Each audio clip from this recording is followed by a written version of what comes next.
ஆம்யோகா நேயர்கள் அனைவருக்கும் வணக்கம். நான் கண்ணன். இந்த வீடியோ பதிவில் நம்ம என்ன பார்க்குறோம்னா, இப்போ ஒரு சிலருக்கு பார்த்தீங்க அப்படின்னா தொடர் ஏப்பமாக வந்துக்கிட்டு இருக்கும்.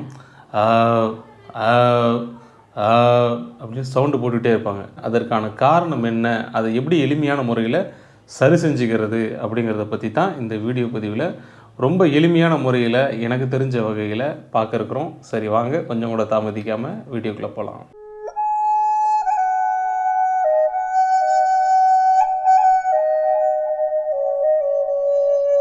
தொடர் ஏப்பம் வர்றதுக்கு அடிப்படையாக நம்ம 2 விதமான காரணங்களை பார்க்கலாம். ஒன்று, நம்ம சாப்பிடக்கூடிய உணவு உள்ளே போய் சரியாக டைஜஷன் ஆகாமல் ஒரு புளிச்ச ஏப்பத்தோட வெளியில் கேஸ் வரும். சரிங்களா? அப்படி வரும்போது நம்மளுடைய நெஞ்சு பகுதிகளில் ஒரு எரிச்சல், ஒரு வலியை கொடுத்துக்கிட்டு வரும். இதுக்கு நம்மளுடைய முறையற்ற உணவு பழக்கம் ஒரு முக்கியமான ஒரு காரணமாக இருக்குது. சரிங்களா? நேரம் தவறி சாப்பிட்றது, சரியான டைஜஷன் ஆகாத ஸ்பைசியான உணவு எடுத்துக்கிறது, அளவுக்கு அதிகமான காரம், அளவுக்கு அதிகமான மசாலா பொருட்கள் உள்ள உணவுப் பொருட்களை சாப்பிட்றது, ஃபாஸ்ட்டு ஃபுட்டு சாப்பிட்றது, இடங்களில் போய் சாப்பிட்றது, இந்த மாதிரி நம்ம சாப்பிடும்போது அது நம்ம உடம்புல குறிப்பாக வயிற்று பகுதியில் ஒரு புண்ணை உருவாக்கி, அதுவும் குறிப்பாக குழிப்புண் அப்படின்னு சொல்லக்கூடிய புண்ணை இன்டர்னலாக உருவாக்கி, அதிலிருந்து அந்த உணவுகள் மீதம் இருக்கக்கூடிய உணவுகள் பார்த்திங்கன்னா செரிமானம் ஆகாமல் அது உள்ளக்கே தங்கியிருந்து அதிலிருந்து ஒரு டைஜஷன் ஆகாமல் ஒரு புளிச்ச ஏப்பத்தை வெளியில் கொடுத்துக்கிட்டே இருக்கும். அது நெஞ்சு எரிச்சலோடு உங்களுக்கு வரும். சரிங்களா? இது ஒரு கேட்டகரி. இன்னொரு கேட்டகரி என்ன அப்படின்னா, சாப்பிடும்போது வேகமாக சாப்பிட்றது, தம் அடிக்கிற பழக்கம், குடிக்கிற பழக்கம், சாப்பிடும்போது பேசிக்கிட்டு சாப்பிட்ற பழக்கம், இந்த மாதிரிலாம் செய்யும்போது என்ன ஆகும் அப்படின்னா, அந்த சாப்பிடக்கூடிய உணவில் கேஸ் சேர்ந்தே போகிறதுனால அதிலிருந்து சில கேஸ் வெளியில் வந்துக்கிட்டே இருக்கும். சரிங்களா? அந்த உணவை அதை செரிக்கக்கூடாது. இந்த மாதிரிலாம் நம்ம செய்யும்போது என்னாகும் அப்படின்னா, நம்ம உடம்புல அந்த குறிப்பாக அந்த இரைப்பை சொல்கிறோம் இல்லையா, அந்த இரைப்பையினுடைய சுவர்களில் அந்த அமிலம், அளவுக்கு அதிகமான அமிலம் சுரந்து அதை சரியாக டைஜஷன் ஆக விடாமல் அதை நல்லா அரித்து புண்ணாக்கி வயிற்று புண் அப்படிங்கிறத உங்களுக்கு கொடுக்கும்.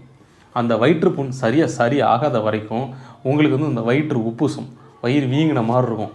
தொட்டு பார்த்தா கல் மாதிரி இருக்கும். என்னப்பா அது நம்ம வயிறாது இவ்வளோ கல் மாதிரி இருக்குது, உள்ளே ஒரு பாறாங்கல்லை தூக்கி வச்ச மாதிரி இருக்கும். சரிங்களா? பயம் வரும். அந்த பயம் உணர்வு நேரடியாக உங்கள் இருதயத்தையும் உங்கள் மனதை பாதிக்கும். சரிங்களா? அதனால் தொடர்ந்து அந்த சிம்டம்ஸ் இருக்க விடாமல் பண்ணுறதுக்கு நிறைய நாட்டு வைத்திய குறிப்புகளை நம்ம ஃபாலோ பண்ணியிருக்க வாய்ப்பு இருக்குது. எடுத்துக்கிட்டால் சீரகத்தை எடுத்து அடிநாக்கில் வச்சுக்கிட்டால் சரியாகும்னு நிறைய பேர் சொல்லுவாங்க. ஆனால் கண்ட்ரோலில் வராது. வச்சு பார்ப்பீங்க, வராது. ஏன், என்ன காரணம் அப்படின்னா, இன்டர்னலாக புண்ணு இருக்குது. அந்த புண்ணு சரியாகாத வரைக்கும் சரியாகாது. அதுக்கு என்ன பண்ணலாம் அப்படின்னு பார்த்தீங்கன்னா, அதுக்கு தான் நம்ம இன்றைக்கி அக்குபஞ்சரில் சில புள்ளிங்க அப்படிங்கிற இடத்துல சில புள்ளிங்களை பார்க்க போகிறோம். அதன் கூடவே சில எளிய வீட்டு வைத்திய முறைகளையும் பார்க்க போகிறோம். சரிங்களா? அதில் குறிப்பாக முதல்ல வீட்டு வைத்திய முறைகளை என்ன பார்க்குறோம் அப்படின்னா, பிரண்டை துவையல். சரிங்களா? அந்த பிரண்டை இருக்கு இல்லையா, பார்த்தீங்கன்னா தெரியுங்க, ஊரில் எல்லா இடங்கள்லையுமே கிராமப்புறங்களில் அசால்ட்டாக வளைஞ்சி கிடக்கும். அங்கங்கே முளைச்சி கிடக்கும்.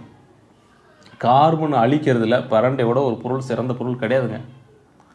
அந்த நம்ம உடம்புல அளவுக்கு அதிகமான கார்பன் கண்டென்ட் உள்ளுக்கு இருக்குது அப்படின்னா, பிரண்டை துவையல் ரெகுலராக சாப்பிட்டுட்டு வாங்க, அந்த கார்பனெல்லாம் காலி பண்ணிவிடும்.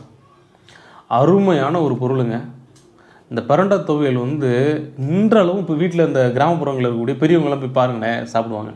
இதை எதுக்கு நான் சொல்கிறேன் அப்படின்னா, நம்ம உயிராற்றலை வளர்க்கக்கூடிய, வயிற்றில் புண்ணு வராமல் நீண்ட நெடிய வாழ்வை வாழணும் அப்படின்னா பிரண்டை துவையல் அவசியம். சேர்த்துக்குங்க, உணவில் சேர்த்துக்குங்க. பிரண்டை துவையலை நீங்கள் ரெகுலராக சாப்பிட உடலில் இருக்கக்கூடிய, அதுவும் குறிப்பாக உடலில் இருக்கக்கூடிய வயிற்று புண் வராது, வயிற்று உப்புசம் குறையும். என் உடம்புல எந்த இடத்துல புண்ணு இருந்தாலும் சரியாகுங்க. அதே போல் கேன்சர் கட்டிங் இருந்தால் கூட படிப்படியாக குறைய ஆரம்பிக்கும். பிரண்டையில் உப்பு பண்ணி சாப்பிடுவாங்க, கேள்விப்பட்டிருக்கீங்களா? நம்ம சேனலில் கூட வீடியோஸ் நம்ம போட்டிருக்கோம்.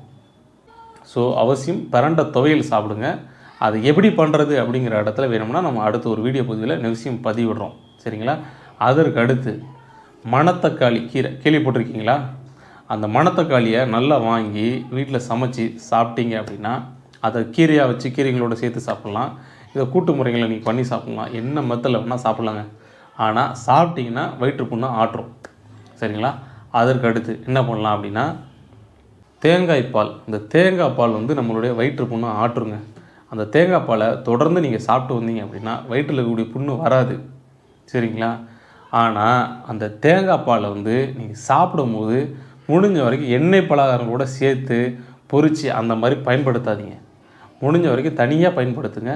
இல்லை அப்படின்னா அதை கொதித்து வச்சு சாப்பிடக்கூடிய முறைகளை மட்டும் பயன்படுத்திக்கோங்க. அதை எண்ணெயில் போட்டு மிக்ஸ் பண்ணி அந்த மாதிரி கொண்டு வந்து பயன்படுத்துகிறத கொஞ்சம் தவிர்த்து சாப்பிட்டீங்க அப்படின்னா அற்புதமான ஒரு ரிசல்ட் உங்களுக்கு கண்டிப்பாக தரும். சரிங்களா? அதுக்கப்புறம் இந்த வயிற்றுப்புண் ஆற்றுறதுக்கு வேறு என்ன முறை இருக்குது அப்படின்னா, காலங்காலமாக நம்ம முன்னோர்கள் பயன்படுத்திய விரத முறைகளை விட சிறந்த முறை வேறு எதுவுமே கிடையாது.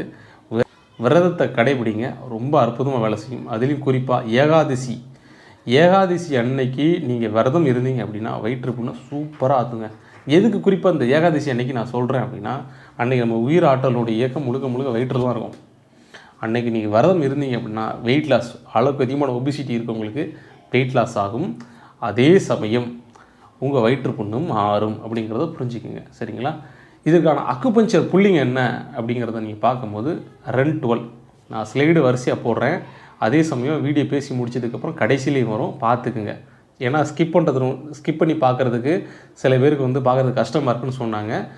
இந்த வீடியோ கடைசியில் அந்த ஃபோட்டோஸ் வைக்கிறேன், பார்த்துக்குங்க. சரிங்களா? அதில் முக்கியமான புள்ளிங்க அப்படிங்கிற இடத்துல 2-12, 2-13, ST36, K3, அதுக்கப்புறம் தொடர் ஏப்பமாக வருது இல்லையா, அதுக்கு வந்து இந்த இடத்துல இந்த கார எலும்புன்னு ஒன்று வரும். இந்த கார எலும்புக்கு பக்கத்தில் ST11 அப்படின்னு ஒரு புள்ளி இருக்குது. சரிங்களா? அந்த படத்தில் போடுறேன், நான் தெளிவாக இருக்கும், பார்த்துங்க. அந்த இடத்துல சும்மா கைங்களை வச்சு ஒரு ப்ரெஷர் கொடுத்தீங்க அப்படின்னா சடனாக அந்த தொடர் ஏப்பம் வந்து சடனாக குறையும்.